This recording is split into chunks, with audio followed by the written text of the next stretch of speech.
if you really believe that this is all true, if this is indeed, you know what it says over in Revelation 14? It says that when we enter into our rest, our deeds follow us. I'll tell you this, through all eternity, the things you do in this life in the service of Christ are going to follow you there. And yet you're giving yourself to the trivialities and the vanities of this life. Amazing.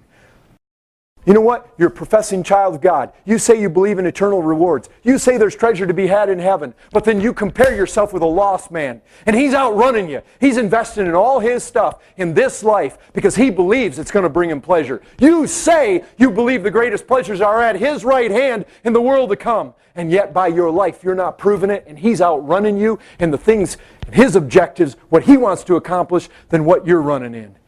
We speak one way, brethren, and we live another way. And we ought to hang our heads that this world should be outrunning us. Jesus Christ said, I would you would show yourself in or out, hot or cold.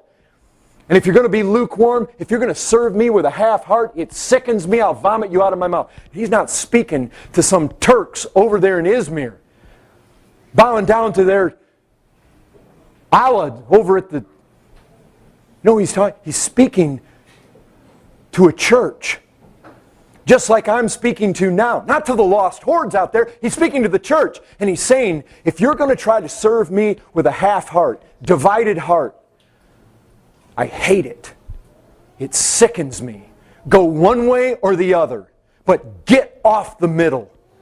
And if you're not ready, listen, and I say this as far as membership to this church, if you're not willing to commit to be hot and to commit to go all the way, I'm not saying God may not move you, God may not take you another place, that may happen. But when you come, you need to be committed to serve the living Christ with some heat, with some fervency, with some passion, with some commitment. If you want to play games, there's a lot of other places you can go play games.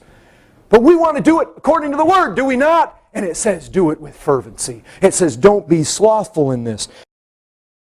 Zeal matters. Passion matters. Over and over and over and over again in the Bible, we find intensity matters, zeal matters, wholeheartedness matters. Don't settle for anything less. Too many lazy Christians, or at least professing lazy Christians. Make no mistake about it. The Lord Christ is calling you to put away your idleness, put away your slothfulness, all your laziness, all your half-heartedness. Serve Him as a slave with a boiling spirit. That's what we're called to do.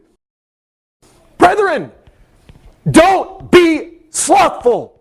Don't be idle. We have too much sloth and sluggardliness and slowness in Christians today. I'm serving the one who died for me. I'm serving the one who gave Himself for me. I'm serving Him who gave Himself up a fragrant offering to His Father on my behalf. Now let that sink in. Beloved, we don't just want to serve Christ, we want to love Christ. We're not like those pagans. Oh, I've got pictures in my mind. Hindus in their yard with their little dollhouse-looking altars, bowing really fast. And it's almost like you look at it and it's like that can be real.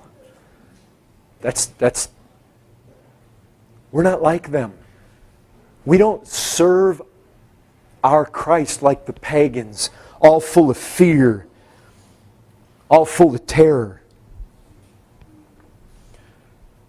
Brethren, if Christ were to stand here right now, and you know, He would speak with authority and yet with compassion. If He spoke in that way and He said, look at my wounds. I've done this for you. What have you done for me? Is this not worth your fervency?